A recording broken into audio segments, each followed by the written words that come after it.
जी अस्सलाम वालेकुम दोस्तों। मेरा नाम है डॉक्टर नवीद हैदर और मैं बच्चों का सर्जन हूँ।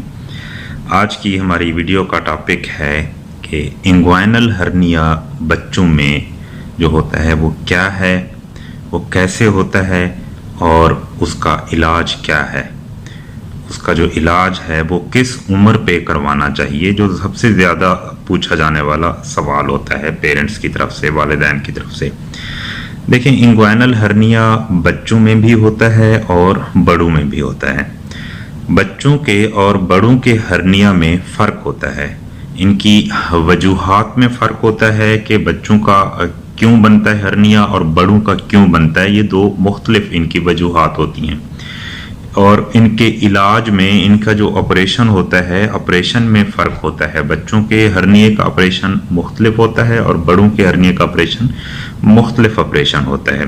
तो सबसे पहले ये देखते हैं, हम सिर्फ बच्चों के हर्निया को डिस्कस करेंगे कि बच्चों में हर्निया क्यों बनता है। देखिए, बच्चा जब माँ के पेट में होता है तो जो टेस्टिस हैं, जिसको हम उर्दू में आप खसिए या कपूरे कहते हैं, ये जब बनते हैं तो ये गुर्दों के साथ बनते हैं और वहाँ से ये अपना एक रास्ता बना के नीचे की तरफ आते आते आते हमारे जो टांग और पेट के दरमियान का जो जंक्शन है, वहाँ से ये सुराख करके बाहर निकलते हैं और नीचे स्क्रोटम में पहुँचते हैं। तो इसके पीछे ये जब टेस्टिस बाहर आते हैं तो इसके पीछे पेट के अंदर जो एक लेयर होती है, एक मेम्ब्रेन होती है, वो भी आती है, जिसको हम अपनी ज़ुबान में पेरिटोनियम कहते हैं। आम तौर पे 7वें महीने में बच्चा जब माँ के पेट में होता है तो टेस्टिस जो हैं वो कंप्लीट नीचे आ चुके होते हैं और उसके पीछे जो रास्ता बनता है वो बंद हो चुका होता है। बाज़ दफ़ा 7 महीने से थोड़ा लेट ये पहुँचते हैं, बाज़ दफ़ा पैदाइश हो जाती है फिर भी टेस्टिस नीचे तक नहीं पहुंचे होते, जिसको हम अनडिसेंडेड टेस्टिस का नाम देते हैं। और जब वो इनकम्प्लीट उनका डिसेंड होता है, पूरे नीचे तक नहीं पहुंचे होते, तो उनका जो पीछे का रास्ता है वो भी खुला रह जाता है। तो एक तो टेस्टिस का डिसेंड इस रास्ते से हो रहा है और इसी वजह से ये रास्ता बनता है। और कुदरती ये होता है कि जब टेस्टिस अपनी जगह पे पहुंच जाते हैं तो पीछे जो रास्ता बना है वो बंद हो जाता है। अगर वो बंद हो जाए तो वेल एंड गुड, नॉर्मल है, और अगर वो बंद ना हो, वो खुला रह जाए, तो उसमें से पेट के अंदर की जो चीज़ें हैं वो निकल के, क्योंकि सुराख है, एक रास्ता है, तो पेट के अंदर की चीज़ें उसमें आ जाती हैं, जिसको हम कहते हैं कि ये हर्निया है। इसमें फिर दो अल्फाज यूज़ करते हैं, इस्तेमाल करते हैं हम। बाज़ दफ़ा वो जो रास्ता होता है वो बहुत बारीक होता है, उसमें से पेट के अंदर ज़ाहिर आंतें मौजूद हैं, इंटेस्टाइन्स हैं, वो नहीं आ सकती, लेकिन पेट के अंदर जो पानी होता है, पेट में हर इंसान में थोड़ा सा पानी होता है नॉर्मली, वो पानी आ जाता है वहाँ से। वो पानी आके पानी की थैली की तरह स्क्रोटम में स्वेलिंग हो जाती है, जिसको हम लफ्ज़ यूज़ करते हैं हाइड्रोसील। अब हाइड्रोसील एक और चीज़ है, हर्निया जो है वो एक और है। वजह इनकी ऑलमोस्ट एक जैसी है, ऑपरेशन भी इनका एक जैसा है, लेकिन हम सिर्फ अभी हर्निया को डिस्कस कर रहे हैं। और अगर वो जो बैक पैसेज था उसमें अगर ज़्यादा खुला रह जाए तो उसमें से आंतें बाहर आ जाती हैं और वो नीचे टेस्टिस तक आंतें पहुंच जाती हैं। बच्चा जब रोता है, क्राई करता है, जब जोर लगाता है, कफ खांसी करते हुए, पखाना करते हुए, रोते हुए, जिस चीज़ में भी पेट का प्रेशर बढ़ता है, उस वक्त ये आंतें ज़्यादा नीचे आ जाती हैं और हर्निया बहुत फूल जाता है। तो वालिदैन अक्सर ये समझते हैं कि बच्चा जो है इस हर्निया की वजह से रो रहा है। असल में ऐसा नहीं होता, कम होता है ऐसा। असल में रोने की वजह से वो हर्निया फूलता है और वो लगता है कि वो बच्चे को तकलीफ इसकी वजह से हो रही है।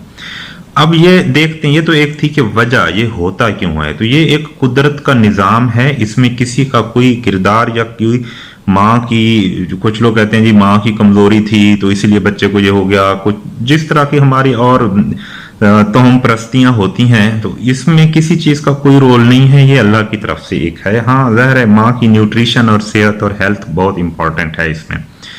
अब आता है कि ये कितना कॉमन है, ये कितने लोगों में, बच्चों में होता है। देखें, ये बहुत कॉमन है। ये आप कह लें कि हर 100 में से 20 से 25 बच्चों में, जो अगर 100 पैदाइशें हो रही हैं, बच्चे पैदा हो रहे हैं, तो उसमें से 20 से 25 बच्चों में ये प्रॉब्लम होती है। तो इससे आप अंदाजा लगा लें कि 5 में से हर एक बच्चे को ये मसला होगा। तो ये एक कॉमन प्रॉब्लम है।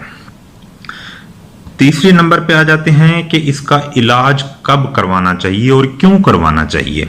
ऑपरेशन, क्योंकि जब आप जाते हैं दिखाते हैं, वो कहते हैं ये हर्निया है, इसका ऑपरेशन होगा। दूसरा सवाल हमारे लोगों का ये होता है कि जी ऑपरेशन के अलावा कोई हल। देखें, कुछ चीजें ऐसी होती हैं जिसका ऑपरेशन के अलावा कोई हल नहीं होता। अब एक रास्ता खुला है, उसको बंद करने के लिए कोई चीज नहीं है। आपकी दीवार में सुराख हो, आप उसको ईंट और सीमेंट रख के ही बंद करेंगे और उसके ऊपर पड़ते रहने से या कुछ और करने से नहीं होगा। तो ये भी एक रास्ता ओपन रह गया है, उसको हम ऑपरेशन से जाके टांके लगा के उस रास्ते को बंद करेंगे तो ही हर्निया से जान छूटेगी। तो एक तो बात यह है कि इसका इलाज सिर्फ ऑपरेशन ही है और कोई हल नहीं होता हर्निया का। दूसरा कि ये क्यों करवाना चाहिए और कब करवाना चाहिए। देखें, क्यों करवाने पे पहले मैं बात कर लेता हूं। इसके अंदर आंतें आती हैं। आंतें अंदर आके बाज दफा बच्चा ज्यादा देर अगर रोता रहे, ज्यादा देर क्राई करे, तो जो आंतें होती हैं वो आके वहां पे एक आंत का टुकड़ा आया, फिर दूसरी आ गई, फिर तीसरी। दायरे पेट में तो आंतें तो हमारी बहुत मीटर्स में इनकी लंबाई होती है, वो आके फंसती रहती हैं।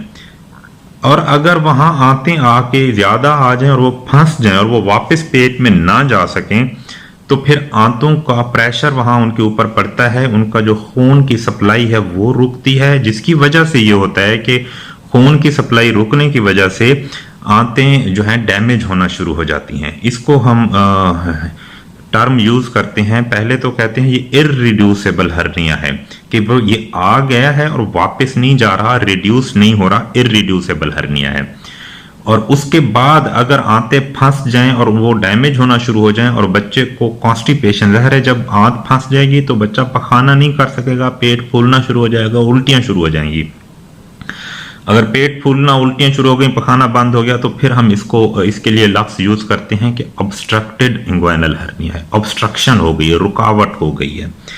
तो ये ऐसी पेचीदगी है जिसकी वजह से बच्चे को एक तो आप इमरजेंसी में ऑपरेशन करवाना पड़ता है और फिर बहुत बड़ा ऑपरेशन करना पड़ता है। और बाज दफा अगर आंत डैमेज हो चुकी हो तो आंत को काट के जोड़ लगाना पड़ता है। और बाज औकात बच्चा की सेहत अच्छी नहीं होती, आंत वहां पे फट के पखाना पेट में फैल चुका होता है, तो हमें आर्जी तौर पे पेट के ऊपर रास्ता बनाना पड़ता है पखाने का, आंत को बाहर निकालना पड़ता है। तो ये सारी इतनी कॉम्प्लिकेशंस हैं जिनमें अगर बच्चा छोटा हो, 6 महीने के अंदर हो, तो वो बच्चे बाज दफा ये सारी पेचीदगियां बर्दाश्त नहीं करते और बच्चे खुदा न खास्ता उनकी जिंदगी को खतरा हो सकता है।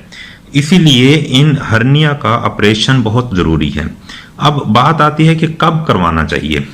देखें, साइंस, मेडिकल साइंस रोजाना की बुनियाद पे एडवांस हो रही है, तरक्की कर रही है। कल जो एक चीज थी मानी जाती थी कि इसके लिए ये करना है, आज वो नहीं मानी जाती। हर चीज में जिद्दत आ रही है, रिसर्च हो रही है, नई नई तहकीकात हो रही हैं। हर्निया में पुराने लोगों में, पुराने जमाने में, आज से 25-30 साल पहले कहते थे कि 2 साल तक इंतजार करें, बच्चा बेहतर हो जाए, फिर 1 साल की बात है, फिर 6 महीने। अब इस वक्त जो हमारी पूरी दुनिया में एक मानी हुई बात है, वो ये कहते हैं कि हर्निया का ऑपरेशन उस वक्त करवा लें जब आपको पता चला कि बच्चे को हर्निया है। तो इसके लिए जो एक लफ्ज यूज करते हैं अंग्रेजी में, वो ये कहते हैं कि surgery should be done when the diagnosis of hernia is made. जब डायग्नोसिस बन गई कि यह हर्निया है, सर्जरी करवा लें। फायदा क्या होता है जल्दी सर्जरी? देखें, लोग कहते हैं बच्चा जी अभी तो 2 महीने का है, कमजोर है। सर्जरी तो 1 दिन के बच्चे की भी होती है, बल्कि अब तो दुनिया में सर्जरी माँ के पेट में जब बच्चा होता है तब भी करते हैं, जिन चीजों की करनी पड़ती है। बात बीमारियां ऐसी हैं, तो इस चीज को ना देखें। आप ये देखें, अगर यही 2 महीने का बच्चा इसमें हर्निया फंस जाए और उसको इतनी बड़ी सर्जरियों से गुजरना पड़े तो उसकी जान बचाना मुश्किल हो जाएगा। तो ये जो हर्निया की सर्जरी है, ये छोटी सी सर्जरी है, अगर आप पहले करवा लेते हैं किसी प्रॉब्लम के होने से पहले। छोटी सी सर्जरी है, 20-25 मिनट आधे घंटे की टोटल सर्जरी है। थोड़ा सा बेहोशी देनी पड़ती है बच्चे को, 1 दिन के बाद बच्चा घर चला जाता है। तो इसीलिए इस बात से आप ना परेशान हो कि बच्चा कमज़ोर है, बच्चा छोटा है, हम इंतज़ार करते हैं। आप इंतज़ार के चक्कर में बच्चे को और ज़्यादा कंप्रोमाइज़ और एक रिस्क पे डाल रहे होते हैं कि खुदा ना खास्ता कहीं कोई पेचीदगी ना हो जाए। इसीलिए सबसे बेहतर टाइम ये होता है कि आप रिलैक्स हैं, आप अच्छी तरह से अपनी तैयारी करें, आप बच्चे को रिलैक्स है, बच्चा कोई कॉम्प्लिकेशन अभी नहीं हुई, आप सर्जन से मिलें, बच्चों के सर्जन से, और उनसे मिलके आप टाइम लें और सर्जरी करवा लें। इसको हम कहते हैं इलेक्टिव सर्जरी। दूसरी होती है इमरजेंसी सर्जरी। इलेक्टिव सर्जरी हमेशा बेहतर होती है इमरजेंसी सर्जरी से।